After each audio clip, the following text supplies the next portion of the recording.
जहरा, अब बस भी करो। तुम्हारे इस तरह परेशान होने से तुम्हारा बेटा डॉक्टर नहीं बन जाएगा। कुछ तो अल्लाह का लिहाज करें, कभी तो ख्याल कर लिया करें। परेशानी से मेरा बुरा हाल हो रहा है और आप हैं कि मुझ पर तंज किए जा रहे हैं। जब इंसान अपनी औकात से ऊपर उठने की कोशिश करता है तो उसे गिरने का डर लगा रहता है। आपका क्या मतलब है? सीधी बात है, देखो कितनी मुश्किल से अली का दाखिला हुआ है और रोजाना उसकी शिकायत आती रहती है, और तुम हो कि हर वक्त लोगों के सामने दिखावा करती रहती हो। नहीं, ये कोई दिखावा नहीं है। मेरी सबसे बड़ी ख्वाहिश है कि मेरा बेटा डॉक्टर बने। इंसान को वही ख्वाहिश करनी चाहिए जो पूरी हो सके। मुझे नहीं लगता कि ये अली के बस की बात है। इस फातिमा के लिए तो बड़ी तारीफें करते हैं, कभी अपने बेटे का भी अच्छा सोचा है? फातिमा एक मेहनती और समझदार लड़की है, जबकि तुम्हारा बेटा मेहनत से भागता है। अल्लाह माफ करे, अपने इकलौते बेटे के लिए कभी कोई अच्छी बात आपके मुंह से निकली हो? हर वक्त उसकी बुराइयां करते रहते हैं। तुम्हारे बेटे ने अगर कोई एक अच्छा काम किया हो तो बताओ, और तुम हो कि हर वक्त लोगों के सामने इसकी तारीफ करती रहती हो। बस बहुत हो गया, मेरा बेटा अली जरूर डॉक्टर बनेगा। और हाँ, जिनके बच्चे डॉक्टर बनते हैं, लोग उनके वालिदैन की तारीफ भी करते हैं और इज्जत भी देते हैं।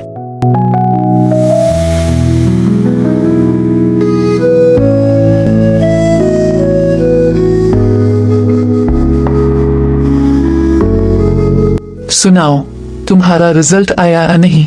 मामा, पता कर रहा हूँ। जल्दी पता करो, मेरा दिल बहुत परेशान हो रहा है। पता कर रहा हूँ ना। अगर तुम फेल हो गए तो बल्कीस और फातिमा को क्या मुंह दिखाऊंगी? मामा, मैं पहले ही बहुत परेशान हूँ, अब मजीद परेशान न करें। मैं पास हो गया हूँ। शुक्र है अल्लाह का, तुम पास हो गए हो। शुक्र है, लेकिन नंबर अच्छे नहीं हैं। नंबरों को छोड़ो, बस सबको यही बताना कि तुम पास हो गए हो।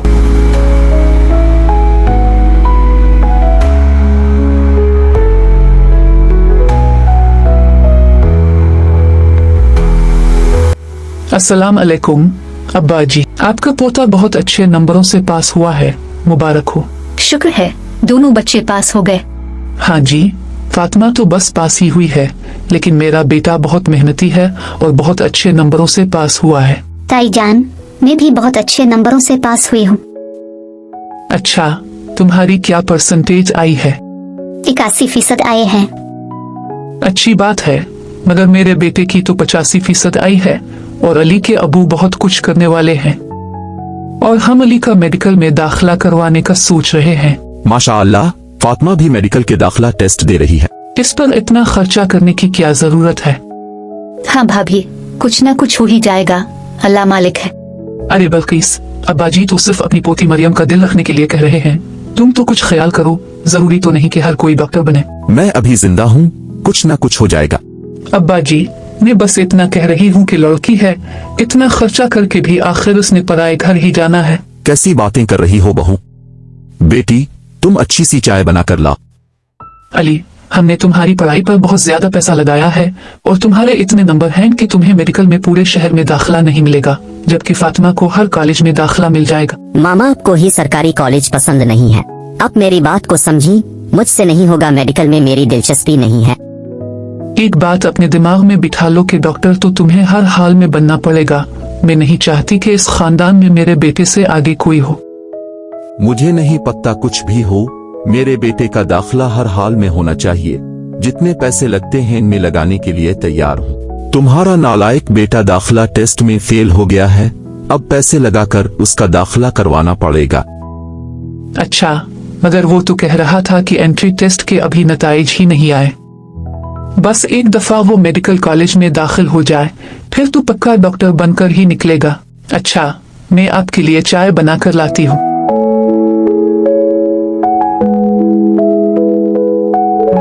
अब्बा जी, आपको तो पता है आज अली का मेडिकल कॉलेज में पहला दिन है। मैंने कहा था कि अब्बा जी से मिलकर जाना। भाभी, बहुत बहुत मुबारक हो। हमारे दोनों बच्चों का दाखिला हो गया है, लेकिन अली का दाखिला कुछ देर से हुआ ना। फातिमा तो 5 दिन से कॉलेज जा रही है। अली का तो प्राइवेट कॉलेज है, बहुत महंगा और अच्छा है। भाभी, मैं चाय लेकर आती हूँ। अब्बा जी, आपकी बहू से तो मेरी कोई खुशी बर्दाश्त ही नहीं होती, हर वक्त मुझसे जलती रहती है। ऐसी कोई बात नहीं है, वो चाय बनाने गई है। हम एक काम करते हैं, अली को एक गाड़ी लेकर देते हैं। तुम कैसी बातें कर रही हो? तो क्या मेरा बेटा कॉलेज जाते हुए बसों में खार होगा? अभी वो मेहनत करके अपने पैसों की गाड़ी ले लेगा। आपकी तो बस यही ख्वाहिश है कि आपके मरहूम भाई की बेटी फातिमा डॉक्टर बनकर मेरे सामने घूमती रहे। मैंने जितने पैसे लगाए हैं वो फातिमा की पढ़ाई पर लगाए हैं। मैंने अली को हर हाल में डॉक्टर बनाना है, नहीं तो मेरे खानदान में कोई इज्जत नहीं रहेगी। क्या तुम्हें अपनी नाक कटने का इतना ही डर है? अगर आपने मेरी बात ना मानी तो मैं अभी ये घर छोड़कर चली जाऊंगी।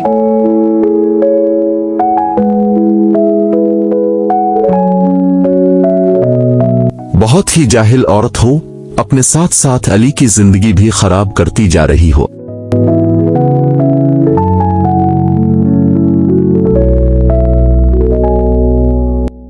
फातिमा की पढ़ाई कैसी चल रही है? हाँ जी, अली भी आजकल दिन रात पढ़ता ही रहता है। अगर फातिमा को पढ़ाई में कोई मसला हो तो वो अली से पूछ ले। वैसे भी आपको पता है मेरा बेटा कितना लायक है। कह दूंगी फातिमा को। क्या बताऊं भाभी, वो रोज लोकल गाड़ी में आती है, इसलिए कभी कभी देर भी हो जाती है। तुम्हें तो पता है अली बहुत बड़े कॉलेज में पढ़ता है, बहुत अमीर लोगों के बच्चे पढ़ते हैं, हर किसी के पास अपनी गाड़ी होती है। अली भी अपनी गाड़ी में ही कॉलेज जाता है। अली के अबू ने गाड़ी गिफ्ट की है क्योंकि वो बहुत अच्छे नंबरों से पास हुआ था। अल्लाह ने आपको बहुत कुछ दिया है और अली आपका इकलौता बेटा है, सब कुछ इसी का ही तो है।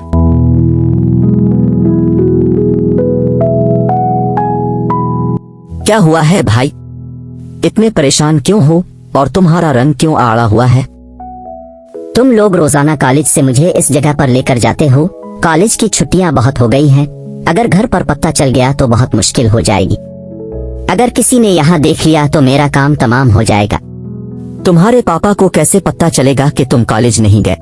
अली, तुम बच्चों की तरह पापा पापा करते रहते हो, अब तुम बड़े हो गए हो, अब डरना वरना छोड़ दो। मैं तुम लोगों के साथ एंजॉय नहीं कर सकता। मेरी मामा की जिद है कि मुझे डॉक्टर बनाना है और कजिन को हर हाल में हराना है। तुम बस हमारे साथ एंजॉय करो, तुम्हारे मसले का एक ही हल है। वो क्या? सब्र करो, अभी तुम सिर्फ हमारे साथ घूमो, सब कुछ तुम्हें खुद ही पता चल जाएगा।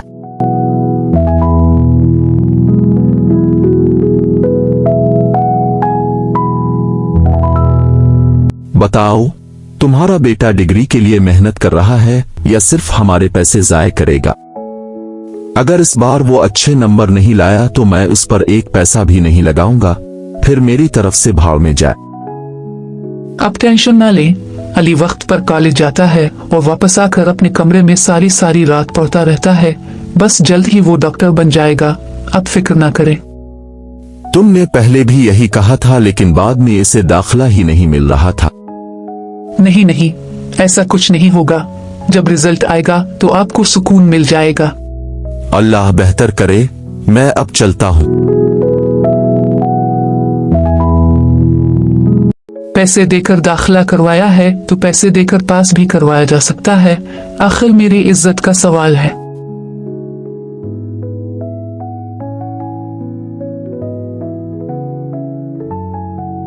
उम्मी, आप काम क्यों कर रही हैं?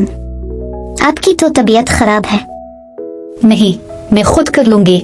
तुम्हारे पेपर होने वाले हैं, तुम जाकर पढ़ाई करो। पेपर्स की तैयारी बहुत अच्छी है, मैं इंशाअल्लाह फेल नहीं होंगी। कैसी बातें कर रही हो? अल्लाह ना करे तुम फेल हो जाओ।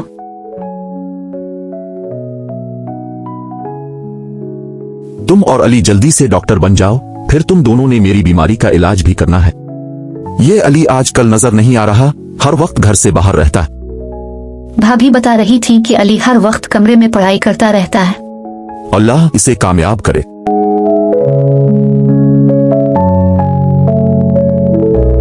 मामा, मैं दोस्तों के पास जा रहा हूँ।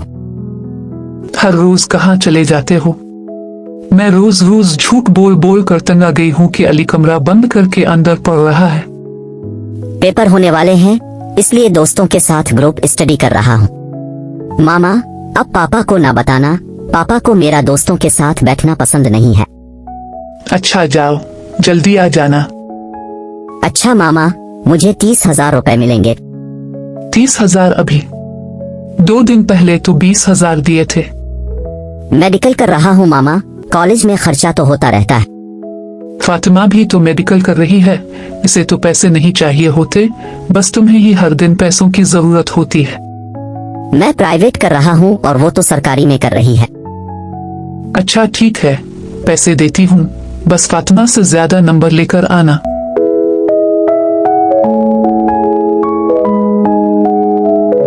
अली उस वक्त कहाँ है?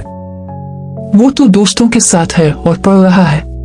मैं अभी देख कर आया हूँ, वो आवारा लड़कों के साथ बैठा हुआ था। वो आवारा लड़के नहीं हैं, अली के दोस्त पढ़ाई के बाद घूमने निकल गए होंगे। वो आवारा लड़कों के साथ सिगरेट भी पी रहा था और एक दूसरे को सिगरेट पिला भी रहे थे। ऐसा हो ही नहीं सकता, अब मेरे बेटे को बदनाम कर रहे हैं। मैं अपने पोते पर झूठा इल्जाम क्यों लगाऊंगा? मुझे पता है वो फातिमा की तरह अब्बा जी के आगे पीछे नहीं घूमता, इसलिए आपको मेरा बेटा बुरा लगता है। मैंने कभी फातिमा और अली में फर्क नहीं किया, जो देखा है वही बता रहा हूँ। मैं सब समझती हूँ, मेरा बेटा बहुत लायक है, इसीलिए सब जलते हैं। तुम अपने आप के साथ दुश्मनी कर रही हो, अली के लिए ठीक नहीं कर रही हो। दादाजी, वो अली ही था। आपको कोई गलत फहमी तो नहीं हुई? मैंने खुद देखा है, वो अपने दोस्तों के साथ सिगरेट पी रहा था, ये कोई अच्छी बात नहीं है। अली तो बहुत अच्छा बच्चा है, वो इस तरह की हरकत कैसे कर सकता है? अब्बा जी, मुझे तो यकीन नहीं आ रहा। जो मैंने देखा वही बता रहा हूँ। तुम बस हमारे साथ एंजॉय करो, तुम्हारे मसले का एक ही हल है, सब्र करो। अभी तुम सिर्फ हमारे साथ घूमो, सब कुछ तुम्हें खुद ही पता चल जाएगा। तुम लोगों के साथ अच्छा लगता है, लेकिन कॉलेज की रोज छठी कर रहा हूँ, बस घर पर पत्ता ना चल जाए। तो क्या हुआ, तुम पैसे कमाओ जैसे हम कमाते हैं, फिर तुम्हें पापा की बातें भी नहीं सुननी पड़ेंगी।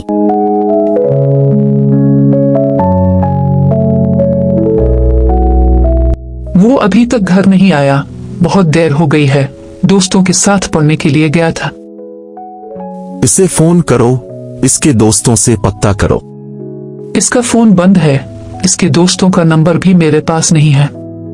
मुझे तो समझ नहीं आती, तुम माँ हो, मैंने कहा था उसकी हर ख्वाहिश पूरी ना करो, अब तो वो पूरी रात घर से बाहर गुजार देता है।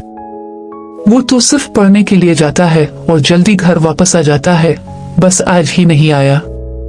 बस अब बंद करो अपने झूठ। अच्छा, अब किसी को फोन करके पता करे ना। अब रोना भी बंद करो, मैं पता करता हूँ। हेलो, हाँ मैं बात कर रहा हूँ। क्या?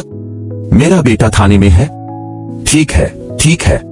हाँ, क्या हुआ है? कहाँ है मेरा बेटा? पुलिस स्टेशन से कॉल थी, अली से मुनशियात बरामद हुई है। नहीं, मेरा अली ऐसा कर ही नहीं सकता, इसे किसी ने फंसाया है। मैं पता करता हूँ, तुम चुप करो। ताई जान, हौसला रखें, ताया जान आ ही जाएंगे। अली कहाँ है? उसे अपने साथ क्यों नहीं लाए? इसके दोस्त की गाड़ी में से मुनशियात मिली हैं, अली और उसके दोस्त नशे में थे, इन सब पर केस बन गया है। नहीं, मेरा बेटा ऐसा नहीं है। तुम सब मेरे बेटे से जलते हो, तुम सबको सुकून मिल गया होगा। ये सब हमारी गलतियों की वजह से हो रहा है। अब बस भी करो, सारा कसूर तुम्हारा है। तुम ही अली की हरकतों पर पर्दा डालती रही हो, अब क्या हो सकता है?